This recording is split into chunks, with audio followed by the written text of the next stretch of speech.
السلام علیکم ورحمۃ اللہ وبرکاتہ۔ معزز ناظرین، ہمارے ایک بھائی جناب احمد صاحب نے ایک سوال کیا ہے۔ سوال ان کا یہ ہے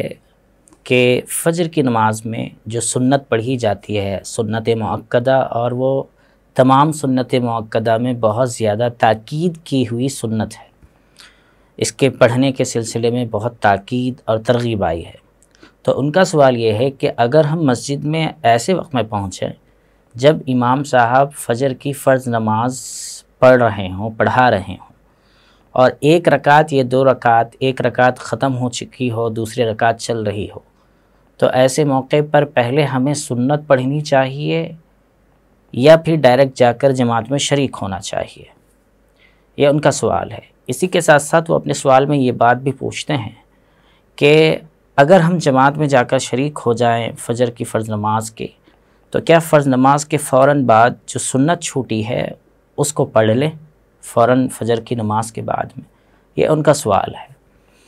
جواب میں جانے سے پہلے آپ حضرات سے گزارش ہے کہ آپ نے ہمارے چینل کو سبسکرائب نہیں کیا ہے تو سبسکرائب کر لیں، اور یہ مسائل جو آپ تک پہنچائے جا رہے ہیں اس کو خود بھی سنیں، دوسروں تک بھی پہنچائیں، لائک، شیئر اور کمنٹ ضرور کریں۔ اور اسی کے ساتھ ساتھ اسکرین پر جو نمبر دیا جا رہا ہے، آپ کو کوئی بھی مسئلہ معلوم کرنا ہو یا کوئی ڈاؤٹ ہو اسلامک اعتبار سے جو کہ پریکٹیکل زندگی سے ریلیٹڈ ہو،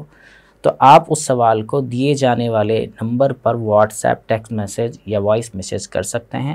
تاکہ وہ سوال پا کر ذات مسلم شریعہ ہیلپ لائن اس کا جواب دے سکے۔ تو چلیے آتے ہیں جواب کی طرف۔ ان کا جو سوال تھا، اس سلسلے میں علماء نے جو بات لکھی ہے وہ یہ ہے کہ اگر کوئی شخص فجر کی نماز میں مسجد میں ایسے وقت میں پہنچے جب امام صاحب نماز پڑھا رہے ہوں تو دو حالتیں رہے گی، یا تو امام صاحب کی پہلی رکعت چل رہی ہوگی یا دوسری۔ اگر پہلی رکعت چل رہی ہے اور اس بندے کو یہ یقین ہے کہ میں دو رکعت سنت پڑھ کر دوسری رکعت کو پا سکتا ہوں، تو ایسی صورت میں احناف کے یہاں مسئلہ یہ ہے کہ وہ پہلے فجر کی سنت نماز ادا کرے اور پھر جا کر جماعت میں شریک ہو جائے تاکہ اس کی فجر کی سنت بھی ہو جائے اور اس کی جماعت بھی نہ چھوٹے، اس کی فجر کی فرض نماز امام صاحب کے ساتھ میں ہو پائے۔ اور اگر اسے یہ یقین ہے کہ میں سنت پڑھنے تک دوسری رکعت بھی ختم ہو جائے گی یا امام صاحب قاعدے میں چلے جائیں گے یا قاعدہ اخیرہ میں بیٹھیں گے، تو ایسی صورت پہ فجر کی سنت کو چھوڑ دیں اور جا کر فرض نماز کے اندر شریک ہو جائے تاکہ اسے فرض نماز جماعت کے ساتھ امام صاحب کے پیچھے مل پائے اور وہ پڑھ پائے۔ یہ علماء نے لکھا ہے، اور احناف کے اعتبار سے یہ مسئلہ روایت حدیث کے قریب بھی ہے اور مسئلہ بھی یہی ہے۔ اور ان کا جو دوسرا سوال ہے، ان کا دوسرا سوال یہ تھا کہ جب ہم فرض پڑھ لیں تو وہ جو سنت چھوٹی ہے کیا اس کو فرض نماز کے فوراً بعد پڑھ سکتے ہیں؟ تو اس سلسلے میں دو باتیں یاد رکھنی چاہیے۔ پہلی بات تو یہ ہے کہ سنت کی کوئی قضا نہیں ہوتی ہے، فرض اور واجب کی قضا ہوتی ہے، سنت کی قضا نہیں ہوتی۔ اور دوسری بات یہ ہے کہ نبی کریم صلی اللہ علیہ وسلم نے فجر کی فرض نماز کے بعد سے لے کر مکروہ وقت ختم ہونے تک کسی نفل نماز کو پڑھنے سے منع کیا ہے آپ صلی اللہ علیہ وسلم نے۔ اس لیے اگر اسے فجر کی سنت کو پڑھنا ہے جو کہ فرض نماز کے ختم ہونے کے بعد وہ پڑھنا چاہتا تھا، تو اس سلسلے میں حضرت ابو ہریرہ رضی اللہ تعالیٰ عنہ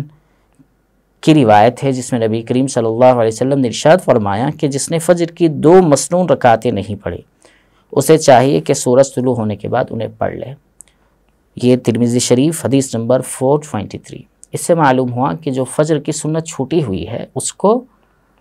فجر کی نماز کے بعد جو نماز کا وقت ختم ہو جائے اور مکروہ وقت ختم ہو جائے اس کے بعد وہ بطور استحباب، یعنی چاہتے ہوئے، اجر و ثواب کی امید رکھتے ہوئے اس ثواب کو پانے کے لیے وہ اس کو پڑھ سکتا ہے، لیکن فجر کی نماز کے فوراً بعد اس کو نہیں پڑھ سکتا۔ اس لیے ہمیں چاہیے کہ ان مسائل کو سمجھیں اور یاد رکھیں اور اپنی زندگی میں عملی طور پر لانے کی کوشش کریں۔ ذات مسلم کا شارٹ سٹوریز کا جو ہے سلسلہ شروع ہوا ہے یوٹیوب پر، آپ اس کو سبسکرائب کریں۔ انسٹاگرام پہ ذات مسلم کا پیج ہے جس پہ 30 سیکنڈز کی ویڈیوز اپلوڈ کی جاتی ہیں، جس میں فضائل اور مسائل سے متعلق بہت قیمتی باتیں آپ تک پہنچائی جاتی ہیں۔ آپ اس انسٹاگرام پیج کو فالو بھی کریں، اس کی ویڈیوز کو بھی دیکھیں۔ اللہ تعالیٰ سے دعا ہے کہ کہنے اور سننے سے زیادہ ہمیں عمل کی توفیق نصیب فرمائیں۔